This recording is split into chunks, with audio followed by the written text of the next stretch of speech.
It's Hardcore Superstar right here on your Classic Metal Show with Hello Goodbye. It goes out to our good friend Serena, who went to see Hardcore Superstar last night at the Whiskey. Oh, yeah? How was it? She said she loved it. Oh, that's good. They apparently opened up for Michael Monroe. Hanoi Rocks. Yeah, I know who he is. All right. I'm not a huge fan. I would never go see him. Okay. Well, she went to see them because she said they were full of energy. That's cool. Went out to Hollywood. I mean, are you a Michael Monroe fan? I liked his Ain't Faking It release, and I did like the Hanoi Rocks. I did like the comeback Hanoi Rocks releases. Yeah. I just never did much for me. I mean, and I'm with you. I like the Faking It record. That's good. That's the one with Death Jail Rock and Roll on That's it, right? the one, yeah. Yeah, that's a good record. It is a good record. And I don't hate the stuff that he's done. I even like he's one of those guys, like, you hear it and it's like, all right, that's pretty cool. And then you never listen to it again. Sure. I mean, I have probably 12 Hanoi Rocks and Michael Monroe records, and I never listen to them. Right. They just sit there. And then he puts something out, and then I'll go back and listen to, a few songs from a couple of different records, and I forget about them for 3 more years. Sure. It's just how it goes with that guy. Yeah. Well, it's again, it's one of those niche bands that sort of resonate with some people, and they think they're the greatest thing ever, and then others, it's just like, okay. If Vince Neil doesn't kill their drummer, do people care? Right. That's my question. Do you sure. think they would care? Well, if you want to look at,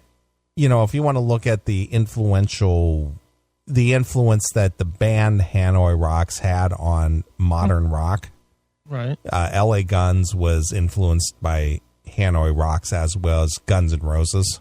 Okay. Those two bands rose out of the influence of Hanoi Rocks. So you think that even if Razzle would have lived, that they still would have had that thing? Well, I don't know that they would. It's kind of like the band Slade. Mm-hmm. Slade was never a big band, right? But due to their influence, Quiet Riot covered a couple of their songs and made them huge. Mm-hmm. And Guns N' Roses or L.A. Guns both took their cue from Hanoi Rocks, and they became huge. Right. Hanoi Rocks would have never become huge because of that. It's just they were a kind of like had a cult following.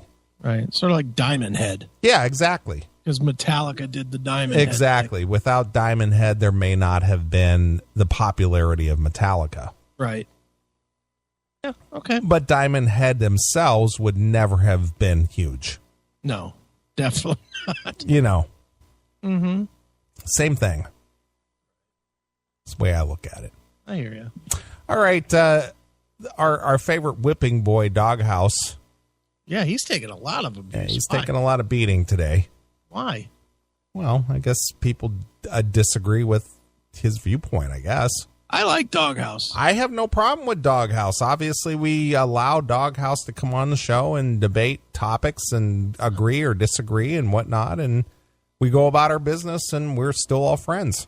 I just find it funny that so many people have this absolute hatred. Well, but this is no different than the same people who have a disagreement with something we may do or on the show, and you should be taken off the air. I guess. Same thing. I disagree with what you said, so you shouldn't have a voice.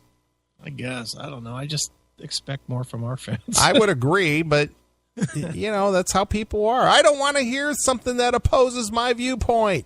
Yeah, how dare he challenge the great You're fucking wrong, and I don't want to hear from you. How dare he challenge us? You can't swim on my beach, pal. Yeah, pal, here's a dirt clod for you. Exactly. That's the whole attitude. You can't be here. You're not one of us. Yeah. Get out. You're on the other team. Yeah. That's the whole attitude. I guess. We love to hate. Well, they do. I don't necessarily. Yeah. I'm all for good debate. Yeah, I'm all for it. I like it. I like to mix it up a little bit. I completely agree. But anyway, he sent over a story. Okay. He said if you're on stories for the show, mm-hmm. This one might do. Let's see. This this one might do ya. Okay. There's some unimportant legalese going on, came from the Reuters legal, but the underlying story features a whole host of favorite CMS, let's see. He says a whole host of CMS bugbears, the myth of harassment, weak men who react with lawsuits instead of their fists, the non-entitlement to feel safe, marauding queers, etc. Wow. Marauding queers. Marauding queers. Right. Line between horseplay and harassment for a jury decide the Sixth Circuit, blah, blah, blah. So basically some guy gets harassed at work and he sues. Right. Here's the order. Pending before the court is defendant Rock 10 Services, Inc. Motion for summary judgment. Let's see, blah, blah. The plaintiff, Jerry Smith, filed a response opposing defendant's motion, to which defendant filed a reply. These are all legalese. For the reasons stated below, defendant's motion for summary judgment is granted in part and denied in part. So here's the background. Plaintiff Jeffrey Smith was employed by defendant Rock 10 Services, Inc., a corrugated box and packaging material manufacturer, from August 2nd of 2010 to September 26th of 2011. Upon hire, plaintiff was informed about defendant's anti-harassment policies and underwent a training class on sexual harassment in the workplace. Okay. Got that so far? Yeah, I'm with you. Everybody's like so ultra sensitive, so don't do this and don't say that, right, and don't act out like this, because somebody might misconstrue that as being sexual harassment or bullying or whatever the case may be these days. Right. Sometime around the end of 2010 or the beginning of 2011, plaintiff alleges that one of his male coworkers, James Leonard, slapped him on the buttocks during a shift at work. Okay. Plaintiff states that he looked and pointed at Leonard to indicate that he did not want Leonard touching him. Okay. Plaintiff alleges that his response was in line with the defendant's anti-harassment policy, which recommends an employee's first step in response to harassment be to approach the harasser and tell them to stop it. Okay. Don't you pat me on the ass, fella. Yeah, pal. Don't you smack me on the ass, Keep buddy. Your paws off my bunghole. Right. A few days later, after the first incident, plaintiff alleges Leonard grabbed him in the crack of his butt hard enough that his butt was irritated for a couple of days. Jesus Christ. How hard is that? How was he not wearing pants? His pants must have been loose, and the guy's fingers just went right up the crack of his ass and chafed his bunghole.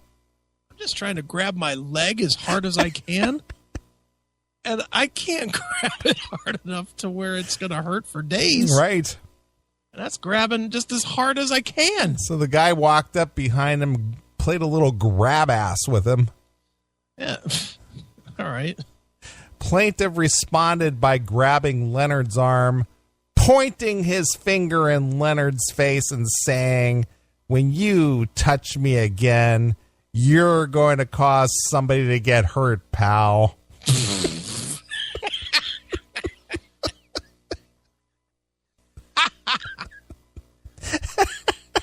Get the fuck out of here. This is in the actual legal document.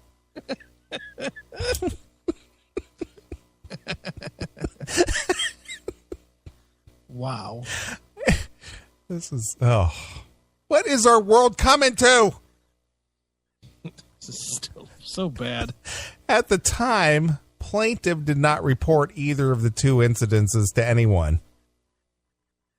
On March 22nd, 2011, Leonard was placed on a performance improvement plan for horseplay sexual harassment after another Rock 10 employee, Kendrick Roper, reported that Leonard had grabbed him on his buttocks twice. Boy, this guy is getting around there, isn't he? He was an ass grabber. He really likes the man ass. He does. He loves to grab ass. Good Lord. Management informed Leonard at the time that any further sexual harassment allegations would be grounds for immediate termination. You mean the first 3 weren't enough? No, that wasn't enough because he was a good employee. He could really knock out those corrugated boxes. He was good at cutting boxes up, so we let him get away with grabbing guys' asses. Right. He wasn't interested in grabbing box. He was interested in grabbing ass. That's right. Well, how much of this do you think was that they were afraid to fire this fuck because he was a fag? I don't know the answer. And here we go. That's a good point right there. Yeah. This goes back to that last story we talked about. How many people saw that Dante dude was hanging out with these kids and stuff and go, that's awful strange, but, I'd hate to, complain or say something about it because, God forbid I'll be labeled like a racist or something. Yeah. Mm-hmm. So this is a good assessment right there. Well, what if we fire this guy? Yeah. And he goes, you just fired me because I'm gay. Yep. Mm-hmm. On June 4th, 2011, plaintiff alleges Leonard came up behind him. Again, with coming up with behind him. When does this guy sit in one place and cut the fucking cardboard? He's too busy walking around playing grab ass. Yeah, no shit. He came up behind him while he was bent over at a machine at work and grabbed the plaintiff by the hips and thrust his genitals into the plaintiff's backside. What the fuck is going on at this company? So he's like dry humping his fellow employer. Fuck is going on at this place? Watch out for Leonard over there. This is somewhat of a factory job? Yeah, it's a box company. They make corrugated boxes. And none of these guys that work at this place punch this guy in the fucking face. None of them. If somebody grabbed you, if you were at your job tomorrow or Monday. Yeah, I'd have to swing around and just bang. Wouldn't you just fucking knock somebody out if they fucking tried to dry hump you? Yeah. You'd knock them the fuck out. Sure. Every time. There would not even be a, what are you doing? You might say, what the fuck were you doing as you watch them get up? Right. From punching them in the fucking face. There's no way would I put up with this. Well, I think Doghouse had it right that this is a story about men who settle disputes with lawsuits rather than fists. Yeah, this is horrible. I know. This is the world we live in, my friend. This is not a dispute. There's nothing to dispute here. Right. This guy needs to be fucking beaten. Plaintiff states that in response, he grabbed Leonard by the throat. Yeah. And held him for approximately 30 seconds before releasing him and walking away. 30 seconds? 30 seconds. Surprised the guy didn't pass out. Right. Plaintiff alleged that he immediately reported the incident to his acting supervisor.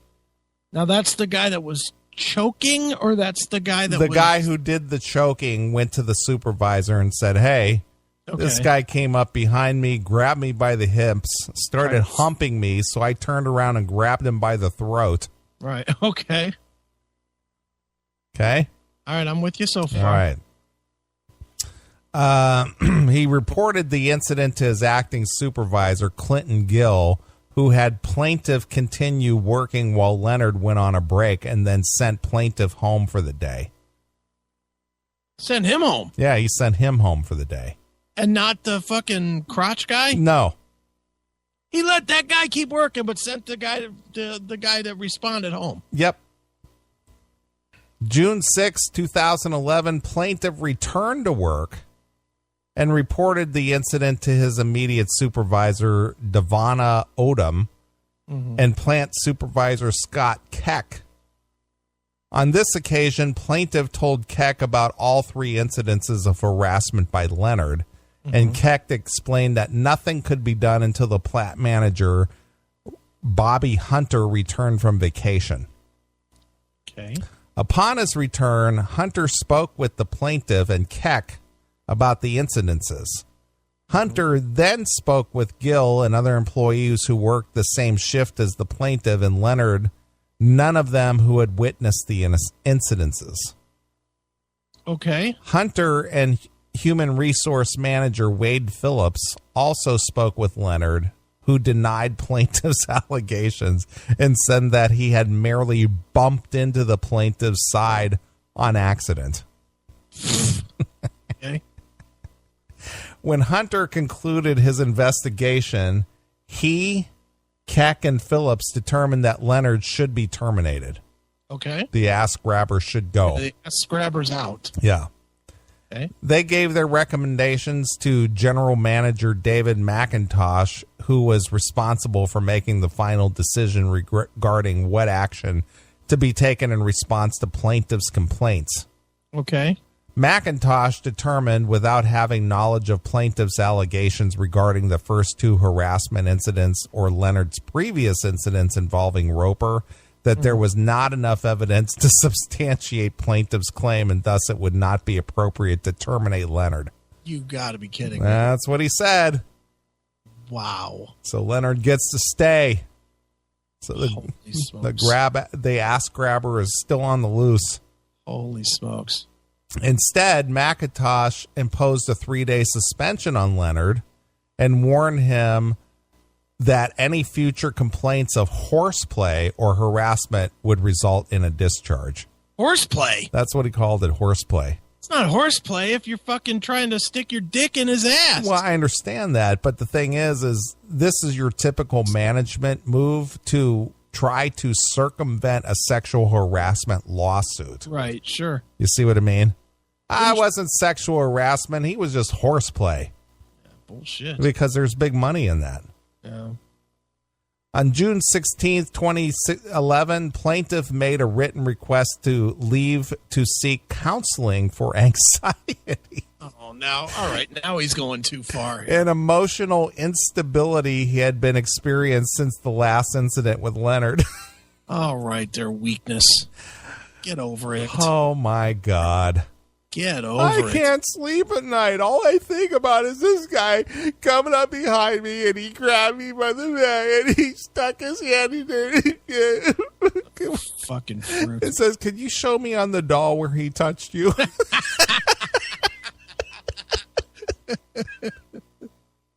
Here? Was it here? Holy shit. Was it here? Oh, my God. He's seeking counseling. What a fruit. This is awful. I don't think I could work with either of these 2 fucking queers. Right. One is an acting homosexual that's, that doesn't appreciate the boundaries of a heterosexual, and the other one's a fucking fruit. Yeah. He touched my butt. Shut up. He humped me in a dry humping manner, and I can't sleep at night because all I could think of this big cock coming toward me, and I'm not gay, and it upset me. Yeah. So, do you think he's positioning for a lawsuit, or do you think? Of course. You don't think that there's any mental to this? No. Well, come on. Everybody wants to score. Yeah. The only thing I can think of is if the other people are busting his balls. What's up, ass train or whatever? If everybody's calling him fucking ass train. Yeah, something like it. Leonard, hey, I need Leonard grab your ass lately there, pal. That's right. They're making fun of me. Is the train going back in the station there, Fruit Loop? Right. I could see that getting to this guy, maybe. Sure. Maybe. But this guy already complained once, so why wouldn't he complain again that the other guys are making fun of him? You would think. Yeah. I don't know. This fruits. Although plaintiff had not worked at Rock 10 for a full year and thus was not eligible for Family Medical Leave Act. Family Medical Leave. Yeah. Jesus God. Defendant granted plaintiff's request for medical leave. A physician diagnosed plaintiff with post-traumatic stress disorder. It certified him to remain on medical leave through October 5th of 2011. Yeah, because this guy suffered the same trauma as a fucking soldier that got blown up by an IED. Jesus Christ. Really? He grabbed my ass, and I can't think of anything other. Stop complaining, soldier with one leg. Right. Someone grabbed my ass. Right. Jesus. You don't even know what it's like to have it bad, pal.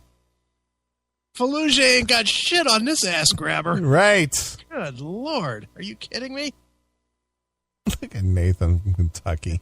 There's the train he's pulling. There it is.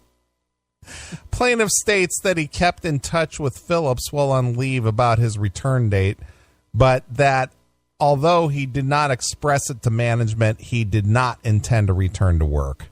Wow. If Leonard was to continue work on the same shift on an unspecified date, plaintiff alleged he was told by the co-worker that management had taken his picture down from the wall where the employee photos were hung, at which time plaintiffs assumed his employment had been terminated. You're not on the wall of employees anymore, pal. That's pretty harsh. You don't belong up there. I took my picture down. Right. See, I need to go back to the string because of that. I guess I'm fired because my picture is no longer among the pals. I gotta go back. Gotta go back to the doctor. Doc, not only did he grab my ass, and now the management took my picture off the wall. They're treating me like a second-class citizen. I'm a tainted man. I'm feeling post-traumatic stress disorder. Again. It's all returned. Now it's the management's fault. Can I sue? Defendant states that the management assumed plaintiff was intending to return to work after his medical leave until it received his claim for unemployment insurance benefits filed by the plaintiff on September 19th of 2011. Okay. So they just said, okay, well, we got his request for unemployment benefits, so we're assuming he's not coming back. So I'm going to assume they denied that because they didn't fire him. Right. Okay. Plaintiff filed this action against defendant on June 15th of 2012, bringing claims for sexual harassment, discrimination, retaliation, and constructive discharge under the Tennessee Human Rights Act. But he quit. I know, but he said that, they took his picture down, so he just assumed that means he was fired.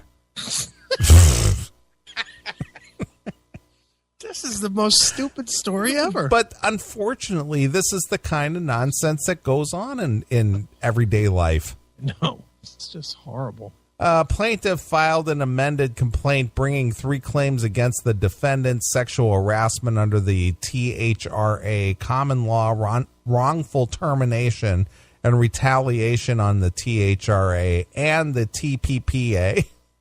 Wow. Sexual discrimination and harassment under Title VII of the Civil Rights Act. Defendant filed its motion for summary judgment on September 27th of 2013 with the memorandum in support, a concise statement of material facts, and several exhibits. Plaintiff filed a response on November 1st of 2013 with a response to the defendant's statement of material fact, additional blah, blah, blah. Yeah, but whatever. You're losing me here. Yeah, it's just a bunch of legalese. Right. So here's the outcome. Okay, that's what I want to hear. Summary judgment is rendered when there is no genuine dispute as to any material fact, and the movant, never heard of that word before, M-O-V-A-N-T, is entitled to judgment as a matter of law. So as long as nobody says, nah, that's not true, the judge basically says, okay, you get it. Okay. So as long as nobody disputes his claim. Mm-hmm. Let me see here. The movant has the initial burden of informing the district court of the basis of the summary judgment motion and identifying portions of the record which lacked genuine issue of material fact to support the non-movance case. It's a lot of crap. Did the guy win or not? Well, I'm trying to find that. I'm trying to find what the employer's liability is. Dollars. Great. Trying to find what the All this, he wins a judgment for $62. Okay, here's the conclusion. All right. For the foregoing reason, defendant's motion for summary judgment is granted. Okay, so he won. With respect to the plaintiff's claim for common law wrongful termination and retaliation under the TPPA, THRA, and Title IV, and denied with respect to plaintiff's Title VII and THRA hostile work environment claim. So he won his wrongful termination suit, but he did not win his sexual harassment suit. Nice. But this order, the party's motion to ascertain case status, blah, blah, blah. So whatever. So the guy won half his claim. So he probably didn't get shit. Yeah, he probably only got maybe a severance pay or maybe a year's pay or something like that. Probably not even that. Wrongful termination? They're going to give him $1,000. They're not going to give him a year's pay. Well, you don't know. No way. So there you go.